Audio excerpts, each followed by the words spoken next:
Hey there, welcome to episode number 3 of our frequently asked questions series. This one having to do with every question you asked me about Scotland. To begin, a couple quick facts. Scotland is located to the north of England. Its population is about 5.5 million people, which is maybe 8% of the UK's population in total. It accounts for about 7% of the UK's gross domestic product. It merged with the United Kingdom formally under an Act of Union in 1707, although that was always somewhat controversial within Scotland itself, and most importantly, it is the favorite vacation destination of Mr. Ron Swanson. As I just mentioned, there's always been some controversy about whether Scotland should be part of the United Kingdom, and there's been tensions throughout the history of Scotland's merger into the UK. But fast forwarding to the present day, a couple of reasons why why many Scots have demanded independence. First, one sort of economic cleavage that kicked off the call for independence was that in the 1960s, oil was discovered in the North Sea off the coast of primarily Scotland. And so there has always been some sense in Scotland that if Scotland were independent, it would be the rightful owner of that oil. It would have the right to profit from the extraction of that oil in the North Sea. And so Scottish nationalists have used the issue of oil as, in some cases, an argument that the UK is kind of taking away Scotland's money. It's being drained from Scotland into London, and the Scots aren't benefiting enough from it as they should, as you can see from this image depicting an empiric version of Prime Minister Margaret Thatcher. Speaking of Thatcher, another reason why the independence movement gained some amount of momentum in Scotland in the 70s and 80s is that under the Thatcher era, a lot of Margaret Thatcher's policies of deregulation and privatization and neoliberalism hit Scotland particularly hard. They were damaging to the trade unions, which have historically been really strong in Scotland. And Thatcher's premiership, this might or might not have been her fault, but Thatcher's premiership kind of coincided with some amount of deindustrialization in the United Kingdom, and that too hit Scotland particularly hard.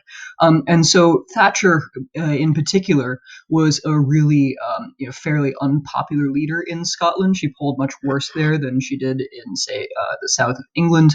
And even when she died in 2013, there was still some pretty extensive criticism of her legacy, to put it mildly, in Scotland. One thing that's happened in the post-Thatcher period, in an attempt to kind of deal with the separatist sentiment in an attempt to tamp down the effect of Scottish nationalism, is that under the premiership of Tony Blair, the sort of centrist Labour leader, the government in London pursued a policy known as devolution, in which it handed back a lot of powers to regional parliaments in Scotland and Wales and Northern Ireland, including what you see depicted here, which is in 1999 the opening of an elected Scottish parliament with significant responsibilities for a variety of political issues in Scotland, although always excluding defense and foreign policy. One effect of that has been to give Scottish nationalists a base from which they can build their power, and this is part of the reason why the Scottish National Party has managed to overtake a lot of the ground previously held by Labour in Scotland in voting for not just the Scottish Parliament, but also the National Parliament in Westminster.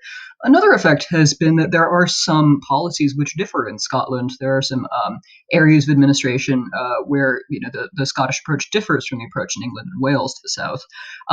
And in particular, the Scottish government in recent years has pursued somewhat more generous spending on social welfare. And so you can kind of see a cleavage in political ideology emerging there. In particular, the social welfare spending overall is higher in Scotland than it is in almost any other part of the United Kingdom. This manifests itself in higher spending on healthcare and also in notably lower university tuition fees for Scottish students who are planning to go to university in Scotland. They actually, unlike students elsewhere in the UK or from elsewhere in the UK, don't have to pay any tuition to attend Scottish universities. All of those political and social cleavages ultimately led the Scottish National Party, which is increasingly dominant in Scottish politics, to get more and more vocal in its demands for independence. And in 2012, the UK government, the government in London, agreed that it would eventually consent to a referendum being held in Scotland on the question of whether Scotland should separate from the United Kingdom.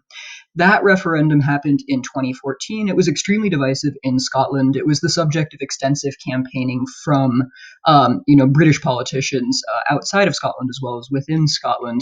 A number of, the current prime minister and a couple of former prime ministers went to Scotland, urging the Scots to vote to stay in the United Kingdom. There was some amount of, scrutinizing of tea leaves in an attempt to determine what the Queen thought about the question. And the polling was quite close, but in the end, the Scots returned in 2014 a fairly decisive vote, rejecting independence and opting to stay in the European Union. We need to pause here to consider a question that somebody asked me, which is why is it that, as you read in your textbook, David Cameron pushed for an in or out referendum as opposed to a three option referendum in which Scots could choose to stay in the UK, gain independence from the UK, or experience a more extensive form of devolution that is charmingly referred to as Devo Max. And with the help of our stick figure friends, I'm going to try and illustrate that for you. So, polling in the run up to the election indicates some mixed results, but seems to suggest that if the Scots had been faced with three choices on that referendum ballot, the plurality of them, although not necessarily a clear majority of them, would have voted for maximum devolution, would have voted for more powers to be assigned to the Scottish Parliament.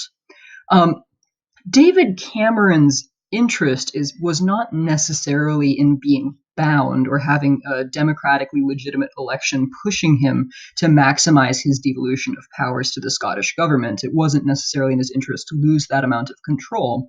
And so, in a scenario which Cameron pushed for and which ultimately happened, what the Scots got was a choice of two ballots. And the theory that Cameron was operating on, which ultimately proved correct, is that a lot of those people who would have voted for Devo Max in a three-choice ballot ultimately instead voted to remain in the UK. So Cameron's theory, which I think was probably accurate, was that there's a fair number of Scots who want more devolution, but ultimately, given only two choices, didn't want to risk all of the potential downsides of independence.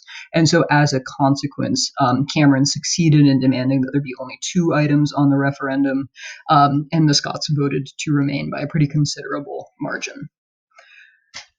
Then, 2 years later, in 2016, another referendum happened, that being on whether the UK should leave the European Union, and the result of that threw Scottish independence back into the limelight again.